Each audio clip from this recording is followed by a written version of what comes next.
Universe कितना बड़ा है? 21st सेंचुरी के इस मॉडर्न टाइम में भी क्या हम जान पाए हैं कि यूनिवर्स असल में कितना बड़ा है और ये खत्म कहाँ पे होता है? अगर आपसे पूछा जाए कि ये फुटबॉल या आपका घर कितना बड़ा है, वो तो आप आसानी से मेजरमेंट के जरिए बता सकते हो, लेकिन जब बात यूनिवर्स की आती है तब ये इमेजिन करना भी मुश्किल हो जाता है। तो आज हम इसी टॉपिक के बारे में इस वीडियो में बात करेंगे, तो इसीलिए वीडियो को शुरू से लेकर लास्ट तक जरूर देखना। ये है हमारी धरती, और आप जिस भी चीज को अपने सराउंडिंग देख रहे हो वो यहाँ पे ही एग्जिस्ट करता है।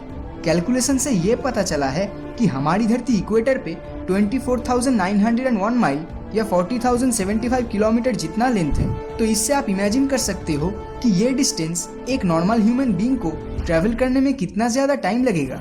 लेकिन जो धरती हमारे लिए इतना बड़ा है वो असल में यूनिवर्स के मुकाबले कितना बड़ा है। तो शुरू करते हैं हमारे नेचुरल सैटेलाइट मून से।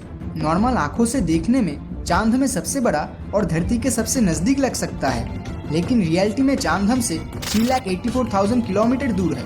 अगर इमेजिन किया जाए तो इस गैप में 30 और पृथ्वी आराम से फिट हो जाएगा। अगर 100 किलोमीटर पर आवर के रफ्तार से धरती से मून की ओर ट्रैवल किया जाए तो तब भी चांद तक पहुंचने में 160 दिन जितना समय लग जाएगा।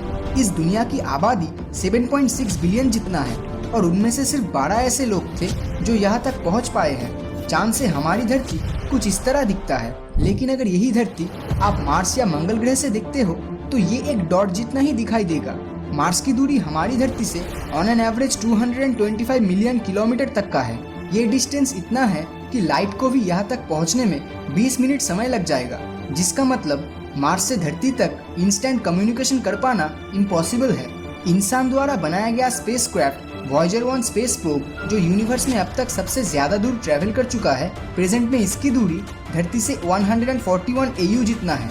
AU मतलब एस्ट्रोनॉमिकल यूनिट। एक एस्ट्रोनॉमिकल यूनिट धरती से सूरज के डिस्टेंस का इक्वल है, जिसका मतलब वॉयेजर 1 धरती और सूरज के आपसी डिस्टेंस से 141 गुना ज्यादा दूर है। अपने इस लंबे सफर में वॉयेजर 1 ने पीछे मुड़ते हुए ये तस्वीर निकाली, जो देखने में उतना इंटरेस्टिंग नहीं लगता, लेकिन यहाँ जो ये सफेद रंग का डॉट दिखाई दे रहा है वो हमारी पृथ्वी है। ये वही जगह है जहाँ पर आप, मैं और हम सभी ने जन्म लिया है और यही अपनी जिंदगी गुजारी है। लेकिन इस तस्वीर में ये डॉट देख के ऐसा बिल्कुल नहीं लगता। वॉयेजर 1 आज के टाइम पे 17 किलोमीटर पर सेकंड की रफ्तार से स्पेस में ट्रेवल कर रहा है। सुनने में ये स्पीड काफी ज्यादा लग सकता है, लेकिन अगर इसी स्पीड से वॉयेजर 1 स्पेस में ट्रेवल करता रहा तो आने वाले 33,000 साल में भी ये हमारे गैलेक्सी मिल्की वे को क्रॉस नहीं कर पाएगा। अगर हमारे सोलर सिस्टम को जूम आउट किया जाए तो हमें मिलता है इंटरस्टेलर नेबरहुड। यहाँ पर मेजरमेंट करने के लिए एस्ट्रोनॉमिकल यूनिट भी बहुत छोटा होता है, इसीलिए यहाँ पर लाइट ईयर्स में डिस्टेंस मेजर किया जाता है। एक लाइट ईयर मतलब लाइट धरती के 1 साल जितना समय में जितनी दूरी तय करता है। सूरज के बाद हमारी धरती से सबसे नियरेस्ट स्टार प्रोक्सिमा सेंटोरी, जो धरती से 4.24 लाइट ईयर्स दूर है, वहाँ तक वॉयेजर 1 स्पेसक्राफ्ट को प्रेजेंट स्पीड से पहुँचने में 70,000 साल लग जाएंगे। और जूम आउट करने पे हमारा अपना मिल्की वे गैलेक्सी दिखाई देगा, और इस एरिया में ये छोटा सा येलो डॉट हमारी धरती है। तो जरा सोचिए, हमारी धरती इस मिल्की वे के मुकाबले एक रेती के दाने जितना है। हमारी गैलेक्सी एक कोने से दूसरे कोने तक लगभग 10,000 लाइट ईयर्स तक फैला हुआ है, और यहाँ 10,000 करोड़ प्लैनेट्स और स्टार्स है। अब आपको लग सकता है कि फिर तो ये यूनिवर्स बहुत बड़ा है, लेकिन रुकिए, एंटायर यूनिवर्स के मुकाबले ये तो कुछ भी नहीं है। अगर मिल्की वे को जूम आउट किया जाए तो आपको मिलेगा लोकल ग्रुप ऑफ गैलेक्सी, जिसके अंदर मिल्की वे की तरह 54 गैलेक्सीज है, जिसका विस्तार एक कोने से दूसरे कोने तक 10 मिलियन यानी 1 करोड़ लाइट ईयर्स जितनी है। और अगर इसे भी जूम आउट किया जाए तो हमें मिलता है वर्गो सुपर क्लस्टर, जिसके अंदर लोकल ग्रुप ऑफ गैलेक्सी सिर्फ एक छोटा सा पोर्शन है। यहाँ पर एटलीस्ट 100 से ज्यादा लोकल ग्रुप ऑफ गैलेक्सीज पाए जाते हैं। यहाँ एक कोने से दूसरे कोने की दूरी 11 करोड़ लाइट ईयर्स तक का है, लेकिन यूनिवर्स तो इससे भी बड़ा है। अगर इसे भी जूम आउट किया जाए तो हमें मिलता है लैनिकिया सुपर क्लस्टर, जहाँ पर पिछले वर्गो सुपर क्लस्टर का साइज सिर्फ एक डस्ट पार्टिकल जितना ही है। यहाँ दूरी एक कोने से दूसरे कोने की 52 करोड़ लाइट ईयर्स तक का है। और अगर इसे भी जूम आउट किया जाए तो लैनिकिया सुपर क्लस्टर भी एक छोटा सा भाग है उस हिस्से का जिसे हम ऑब्जर्वेबल यूनिवर्स कहते हैं। लेकिन इसका ये मतलब नहीं बनता कि यही तक पूरा यूनिवर्स सीमित है। ये सिर्फ इतनी दूरी है जहाँ तक इंसान डिस्कवर कर चुका है, और ये जरूर हो सकता है कि पूरा यूनिवर्स इससे भी कई हजार लाखों गुना बड़ा हो।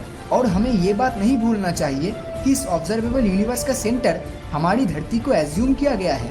जो असल में रियलिटी नहीं है। अर्थ को सेंटर में रखते हुए हमारा यूनिवर्स दोनों तरफ 4650 करोड़ यानी टोटल 9300 करोड़ लाइट ईयर्स तक है। तो अभी तक जितनी भी चीजों के बारे में बताया गया है वो सिर्फ और सिर्फ ऑब्जर्वेबल यूनिवर्स से जुड़ा है। तो अब एक सवाल उठ सकता है कि क्या ऑब्जर्वेबल यूनिवर्स एक कंप्लीट यूनिवर्स है? असल में यूनिवर्स दो पार्ट्स में डिवाइड है। एक है ऑब्जर्वेबल यूनिवर्स जिसे अभी तक मॉडर्न साइंस देख या जान पाया है, और दूसरी तरफ द होल यूनिवर्स जो ऑब्जर्वेबल यूनिवर्स के साथ साथ वो हिस्सा भी आता है जिसे अभी तक हम इंसान जान नहीं पाए हैं। एग्जाम्पल के तौर पे जैसे एक लंबी टावर पूरे दुनिया का सेंटर नहीं हो सकता, वो सिर्फ दुनिया के एक छोटे से हिस्से का सेंटर है। वो हिस्सा जिसे उस टावर पे बैठा हुआ इंसान देख सकता है वो उसके लिए ऑब्जर्वेबल यूनिवर्स है, और जो भी हिस्सा वो नहीं देख पा रहा है उसका ये मतलब नहीं बनता कि उसके इर्द से वो बाहर का हिस्सा एग्जिस्ट नहीं करता। यानी टावर पे बैठे उस आदमी की आंखों की पहुंच से दूर जितनी भी पोर्शंस है वो पोर्शंस उस आदमी के लिए दी नॉन ऑब्जर्वेबल यूनिवर्स है, और ये पूरा यूनिवर्स ऑब्जर्वेबल और नॉन ऑब्जर्वेबल यूनिवर्स को मिलाकर बनता है। आई होप इस एग्जाम्पल से आपको ऑब्जर्वेबल और दी नॉन ऑब्जर्वेबल यूनिवर्स का डिफरेंस समझ आ ही गया होगा। दूसरी तरफ कॉस्मिक इन्फ्लेशन थ्योरी के हिसाब से the whole universe observable universe के कंपैरिजन में 150 सेक्सटिलियन जितना बड़ा हो सकता है। जिस नंबर में कुछ इतने जीरोस आते हैं, हमारी धरती का साइज पूरे ऑब्जर्वेबल यूनिवर्स के मुकाबले उतना ही बड़ा है जितना बड़ा एक वायरस हमारे मिल्की वे के मुकाबले है। अगर पूरे वीडियो को समराइज किया जाए तो यूनिवर्स कितना बड़ा है? ऑब्जर्वेबल यूनिवर्स तो 93 बिलियन लाइट ईयर्स जितना बड़ा है, और दूसरी तरफ दी होल यूनिवर्स इनफाइनाइट या अनंत जिसे कहते हैं। क्या यूनिवर्स का कोई अंत या किनारा है? हाँ, ऑब्जर्वेबल यूनिवर्स अर्थ को सेंटर एज्यूम करते हुए दोनों तरफ 46 बिलियन लाइट ईयर्स तक ही इसका पहुंच है। तो वही 46 बिलियन लाइट ईयर्स दूरी पर ही ऑब्जर्वेबल यूनिवर्स का किनारा है, और दूसरी तरफ द होल यूनिवर्स। इसका कोई एग्जैक्ट आंसर अभी तक नहीं मिल पाया है। क्या ऑब्जर्वेबल यूनिवर्स का कोई सेंटर है? हाँ, जैसे कि पहले भी जिक्र किया गया था, ऑब्जर्वेबल यूनिवर्स में हमारी धरती को सेंटर एज्यूम किया गया है, और दूसरी तरफ द होल यूनिवर्स में शायद कोई सेंटर नहीं है। और ये हमें नहीं भूलना चाहिए कि यूनिवर्स हर रोज फैलता चला जा रहा है, और ये वक्त के साथ और भी बड़ा होता रहेगा। तो ये पूरा यूनिवर्स आपको कितना बड़ा लगता है? हमें नीचे कमेंट बॉक्स में जरूर बताएं। और अगर ये वीडियो आपको अच्छा लगा हो तो इस वीडियो को लाइक और अपने दोस्तों के साथ शेयर करना मत भूलना। और अगर अभी तक आपने हमारे चैनल को सब्सक्राइब नहीं किया है तो सब्सक्राइब करके notification Open your Angel One account in 3 quick and easy steps. Enter your